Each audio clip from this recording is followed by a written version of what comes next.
فرش التراب يضمني. عالم اسلام میں سے عالم عرب ان کے شکنجے میں جا چکا.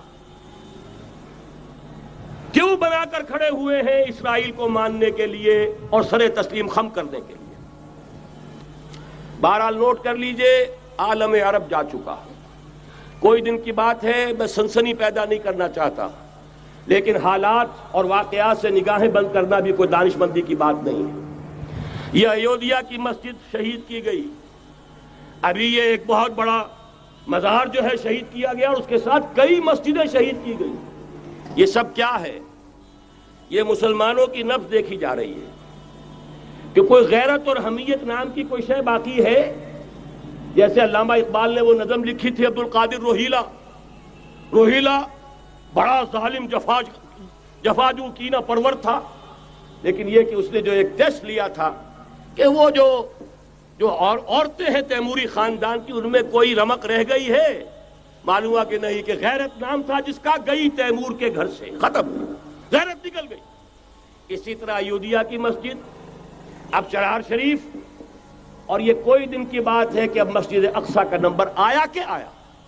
اس کے لیے پوری تیاریاں ہو چکی ہیں. یروشلم کا مشرقی حصہ خالی کرایا جا چکا ہے، اس کے اندر اب پورا تسلط یہودی کر رہے ہیں.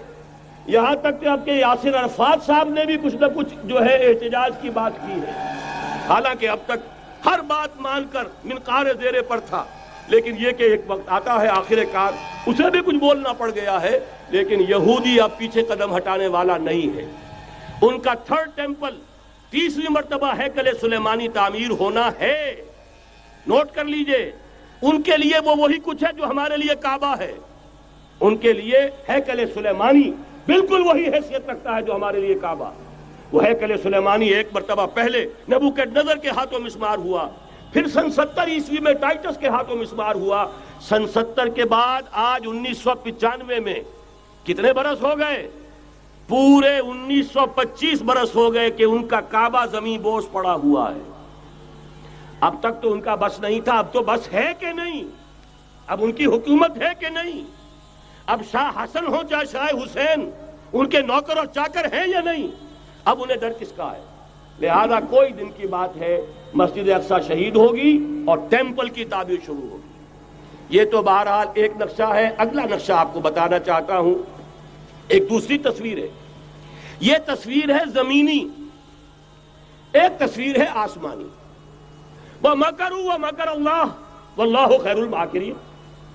انہوں نے اپنی سی تدبیریں کی، اللہ نے اپنی تدبیر کی، اور ظاہر بات ہے اللہ کی تدبیر سے بہتر تدبیر کس کی ہوگی؟ چنانچہ یہودیوں کی سازشیں اس وقت بھی ناکام ہوئی تھی یا نہیں؟ ظاہر بات ہے جاء الحق وزهق الباطل ان الباطل کان زهوقا. لہذا یہ آیتیں دونوں اعلان کر رہی ہیں کہ یہودیوں کی سازشیں بالآخر ناکام ہوں گی اور دین حق کا بول بالا ہو کر رہے گا. یہ تو ان آیتوں سے ظاہر ہے. یریدون لیطفئوا نور اللہ بافواہہم واللہ متم نورہ ولو کرہ الکافرون. یریدون ان یطفئوا نور اللہ بافواہہم ویابى اللہ الا یتم نورہ ولو کرہ الکافرون. هو الذی ارسل رسولہ بالہدی ودین الحق لیظہرہ علی الدین کلہ ولو کرہ المشرکون. اللہ نے تو بھیجا ہی ہے اپنے رسول کو اس فیصلے کے ساتھ اور یہ ذمہ داری اور مشن دے کر کہ جو دین حق آپ کو دے کر بھیجا جا رہا ہے اسے غالب کیجئے، نافذ کیجئے، قائم کیجئے. اس مشن کے ساتھ بھیجا جا رہا ہے. قرآن کہتا ہے ببانگ دہل وما ارسلناک الا کافۃ للناس بشیرا ونذیرا. اے محمد صلی اللہ علیہ وسلم، ہم نے نہیں بھیجا ہے آپ کو مگر پوری نوع انسانی کے لیے بشیر اور نذیر بنا کر. تو جان لیجئے کہ یہ مقصد بعثت محمدی صلی اللہ علیہ وسلم بتمام و کمال اس وقت پورا ہوگا جب کل عالم انسانیت پر، کل روئے ارضی پر اللہ کا دین اسی طرح غالب ہو جائے گا جس طرح کہ محمد رسول اللہ والذین معہ صلی اللہ علیہ وسلم ورضی اللہ تعالی عنہم اجمعین، ان کے ہاتھوں سے، ان کے ایثار سے، ان کی قربانیوں سے، جن کا نقشہ آپ کے سامنے مولانا کھینچ چکے ہیں، ان کی احسان، ان کی قربانیاں، ان کی محنت، ان کی جفاکشی، ان کی سرفروشی، ان کے جان تن من دھن لگا دینے کے نتیجے میں جیسے اس وقت غالب ہوا تھا، کل روئے ارضی پر غالب ہوگا، تب کہیں جا کر مقصد بعثت محمدی مکمل ہوگا۔ یہی وجہ ہے اقبال نے کہا تھا وقت فرصت ہے کہاں، کام ابھی باقی ہے، نور توحید کا اتمام ابھی باقی ہے۔